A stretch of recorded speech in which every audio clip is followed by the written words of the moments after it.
welcome to Comic Books and You. We are going back to something we were doing a little while back here with Indigo Children issue 3. I think it's been like almost 2 months, maybe 3, since we reviewed issue 2. Issue 3 never came into my local comic shop, so I had to get this one off Captain Comics. Wasn't much of an issue, but never got really the time to get into it with all the indie stuff actually coming out. This is kind of indie in the end. I mean, it's creator-owned through Image. So we're following our Martians living on Earth kind of story here with more kind of intrigue, kind of spy work. It's an interesting one here. We'll see how it goes. I had to look up Indigo Children randomly because I was trying to find something about the comic series.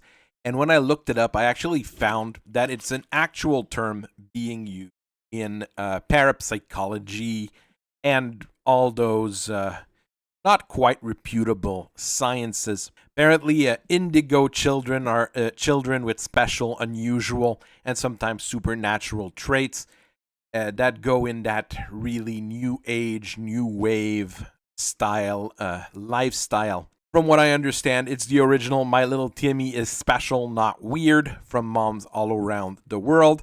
This is transferred to something a bit more dangerous nowadays. And let's face it, in the end, this is just a great way to sell special consultant services, video, and other pseudoscience books. The thing is, it does work really well if you're trying to integrate this in, like this, a comic book, or, various other forms of series. And it does give it some form of credence as to, there's something behind it. The key character in this particular issue is Rose, which is the third of the Indigo Children. She appears to have a bunch of vocal-based powers, kind of like Black Canary, and I think a little bit more than that in this one. She was kidnapped from her parents when she was a kid and then adopted by a politician after a thorough brainwashing, which made her forget that she's children, the whole shebang that we had with Fred, just an extra step with him being adopted by a politician. So she's currently living with the man who had her parents murdered and is some sort of singing sensation, and her adoptive father was just elected to lead what appears to be Mexico. Sounds like a lot of fun. We do have our two current Indigos here with Alexei and Fred. Alexei being a telekinesis, telepath combination, and Fred being a Green Lantern but in purple. And their goal is to get the Scooby gang back together with all the other Indigo children. They don't use their powers a whole lot in this one, but they do seem to be able to combine their powers when they're together. So they keep getting stronger as they work together and get back together. We also learned that Fred seemed to have been in a relationship with Rose before they were forcibly split up and brainwashed, which gives a bit of backstory and interesting background to our characters. We still get our two normies, Nikki, the Russian contact, and Donovan, the journalist, who are a little bit more important in this one than they were in the previous issue. Nikki admits that he's a fat boy, but he does say that he's also pretty good at fighting. And we do see it through his action in this issue. Donovan is support once again. I would like to see him do more journalist stuff for journalisty stuff, but this is not really what this series is going to be about after issue 1. This issue starts really well with a loving family and Rose reading under the covers and her father coming in and giving her a big hug, which is a bit different from what we saw from the other Indigos with Alexei's mother seemingly not really liking the fact that her son was a little bit extra. Fred, we didn't get a whole lot of his youth through it, but it seems like Rose had a very loving family. Unfortunately for her, dad might have had some bad dealing with the cartels. At least that's what we're sort of implied through this year. And he must have stolen some money from them or something.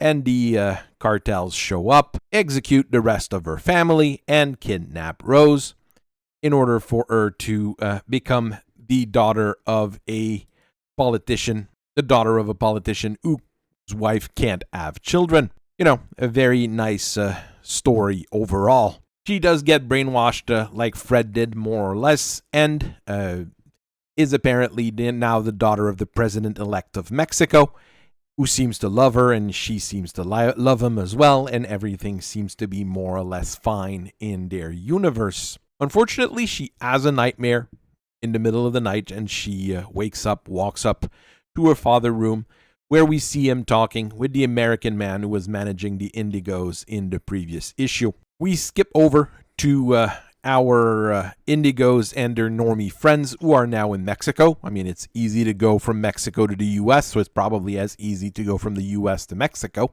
And they're trying to infiltrate the election party in order to rescue Rose. They get a Mexican contact who gets them fake passports, tailored suits, and everything that would be necessary to get in.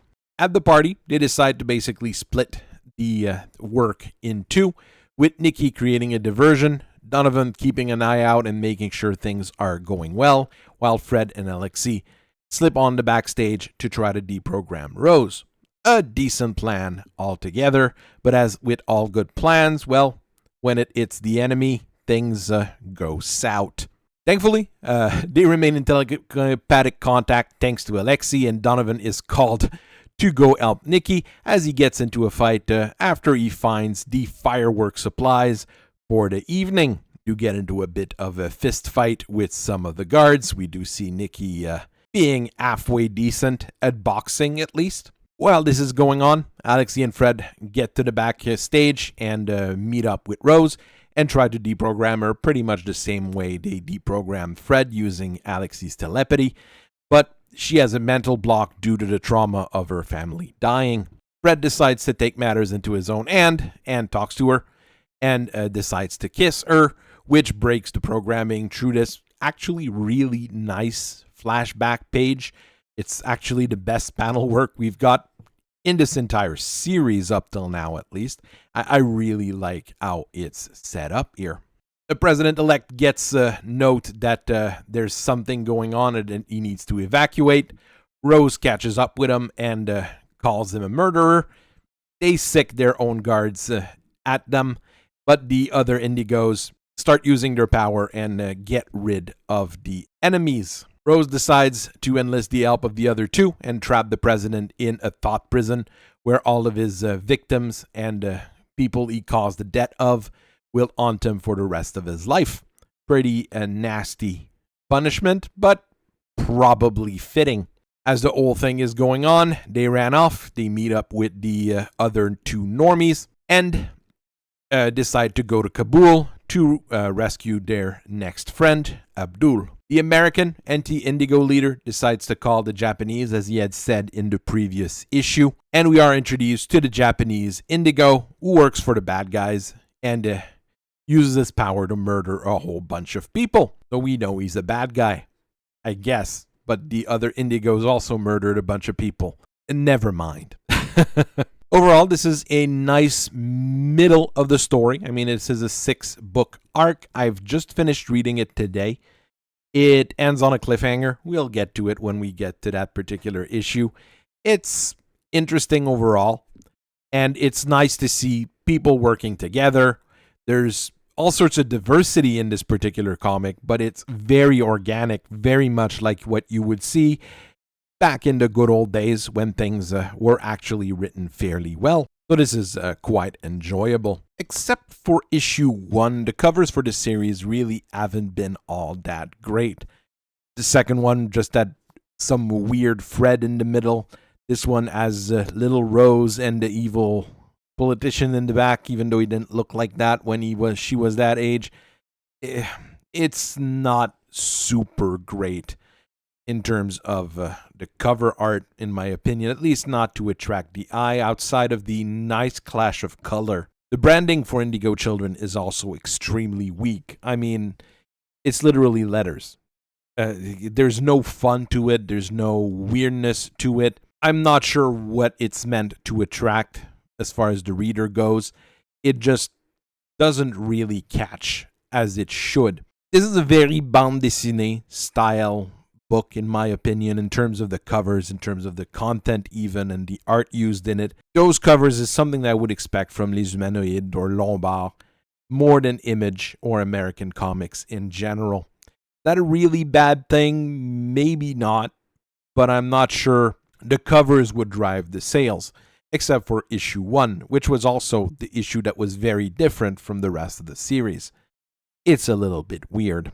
We were talking about the branding here. I'm actually going to go and start with that. This is the back flap of the cover with the title card, which is also extremely weak. I'm not sure if the problem comes from the letter art or the problem comes from what they're asking for the style, because the real problem I have is that it looks bland in general here. It's not awful.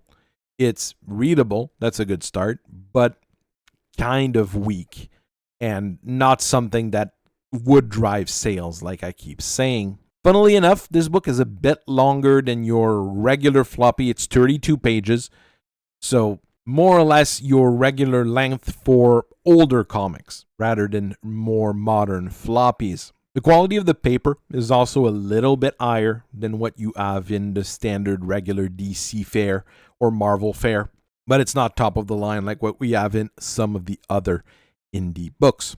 The cover itself, though, is your regular floppy paper. Could have gone with a cardstock. Like I keep saying, it's not too much to ask. We get again the also by the creators at the back.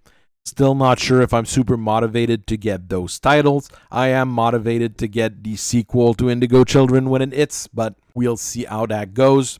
We do get at the end of it a nice little 4 mini intro comic to In Hell We Fight, which I haven't touched or haven't purchased, and I'm not super interested in. I'm not a huge weird horror fan, let's say. I do read it every once in a while, but it's not a thing that I would hunt for. Been going on for a few months now already. It's a nice mini intro that we have here, but nothing that I would make me jump on that particular book. Well, we've already discussed that Indigo Children looks very different from a lot of comics out there. Even though it keeps a fairly realistic style, it's very different from what you would expect from a lot of regular American comics, much closer to a European style in a lot of the art being used here. It does have quite a few little advantages and a few things that are very interesting in this particular issue. We have a flashback with actual elements telling us that it is a flashback. Got kind of a sepia tone covering every page of the flashback here. I thought American comics didn't know how to do that. And it actually works. It's really nice, and it's a visual aid for the people that are below grade 3 reading to be able to know that something's going on, and it does give it an artistic flair that is missing in a lot of time when we're dealing with flashbacks. I do notice that the art in this one is a little bit better than in the previous issues, at least in my opinion. Maybe it's because everybody's well-dressed in this one, fairly refined. With, evening wear, evening dresses, tuxedos, things like that. That probably helps just with the sheer look of it. But even the action with the guards running here, as an example, looks a little bit more fluid than what we had in the previous issues. Probably the artist getting used to drawing the character, drawing the art style that they've decided on, so they're moving in a proper direction. Here we've got the faces of our 4 heroes, I guess that's the way to say it. And it does give a good wide range of characters. And they all look pretty good in this one. Facial expressions in general are pretty good in this one. There's a few odd bits where I'm not as sure. Let's say there's 1 or 2 panels where it's not super great. And Rose doesn't look like Rose in one particular panel early in the book. But outside of that, things look how they should and follow the appropriate art style with what they're working with. Here we have a quote from Jerry Dugan. Indigo Children has everything I want in a comic: action, mystery, phenomenal art, and incredible characters defying your expectations. I don't quite share Jerry Dugan's optimism about the art in this series. I'm not saying it's terrible, but we have seen some pretty fantastic stuff coming out of the indie sphere recently. We've seen some atrocious things as well. and some things that are just plain boring. Indigo Children is above some of it, but it's not phenomenal art. It's an art style and an art direction which is different from what we see in American comic very often, but it's not something that I would say is a peak of the iceberg here. It complements things really well. It does what it's supposed to do. Those two particular quotes here of very high praise for the series, which I do not share the enthusiasm for, let's say. Battle work is also extremely simple in this one. We saw the panel with Rose kissing Fred. That was probably the best panel in the entire series, in my opinion. And we've got a few little bleeding here as an example. We've got the Japanese Indigo just having his head sticking out of one panel. But that's about the most fancy you're going to get with it. Very reminiscent, once again, of 70s, late 70s, early 80s Franco-Belgian comics. Not a bad thing. I mean, it works really well. And it fits the art style. But it's nothing that will revolutionize the medium or really drive people to say that there's something special about the pages themselves. We don't get any cool mechanical designs in this one. No VCR, no random BlackBerry. Nothing fancy like that in here. It's very tame as an issue. We don't have any buildings. We don't have any vehicles. We don't have anything outside of the characters. Not a bad thing as well. It does showcase another portion of the art, but it makes it a little bit boring compared to at least issue 1, which adds some of the very, very good devices and gizmos, basically. It still feels a little weird whenever we're watching how the Indigos are acting. They do seem overly violent every once in a while. I mean, a lot of people die in their general area. In some cases here, like with in the adoptive father president guy, who was quite a bit of a jerk, the punishment that's given to him is rather extreme. It would almost have been better for him to just die there. He's going to be suffering for quite a bit of time at this point. Is it good? Is it bad? Here, we're not going to talk about deep morality here, but you do have an understanding or a feeling that the Indigos are maybe a bit more than what they pretend to be or what they think they are.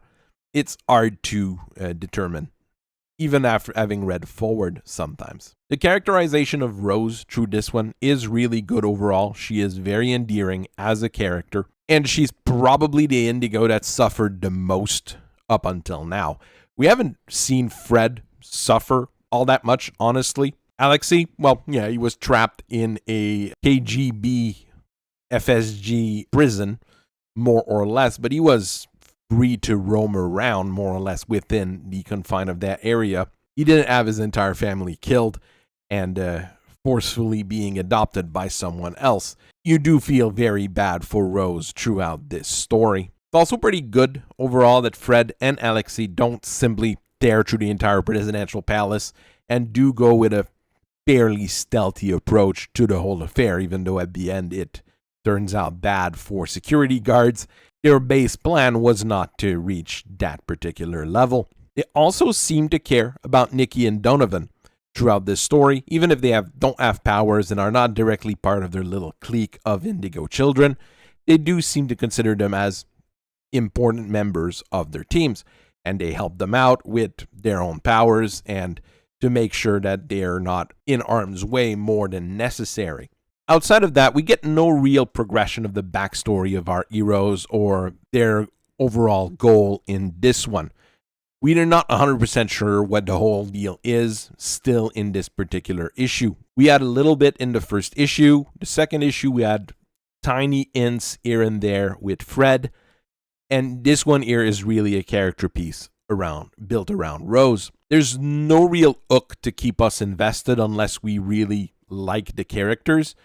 And yes, Rose is endearing, but none of the characters are really super fantastic. Nothing that would drive us to be perfectly invested in the story in a way. I would still have gone with a journalist investigation or something along those lines rather than the supernatural, gather the Scooby Gang, and go mode.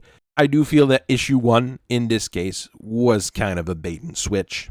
Overall, the flow of this book is much better than the one we had in the previous issue. The flow in issue 1 was pretty good, but the second issue was kind of weird, even though it still worked fairly well. We're introduced to the characters quickly, we are given the challenge promptly, and it gives us the stakes for the entire plot by the Indigo and their friends. The old gala and ball scene is really good how it's set up, with the regulars causing the distraction, the Indigo recovering their friend. It's well done as well in pages and in between pages.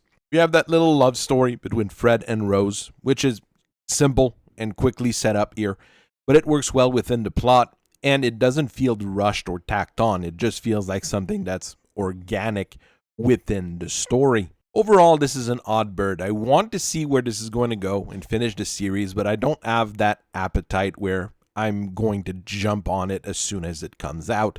The way the setup works is good overall, and this story is centered on one character per book pretty much. It's pretty efficient and it works for what it's supposed to do. It does feel a little bit rushed. We don't get to know our protagonist as much as we would want to.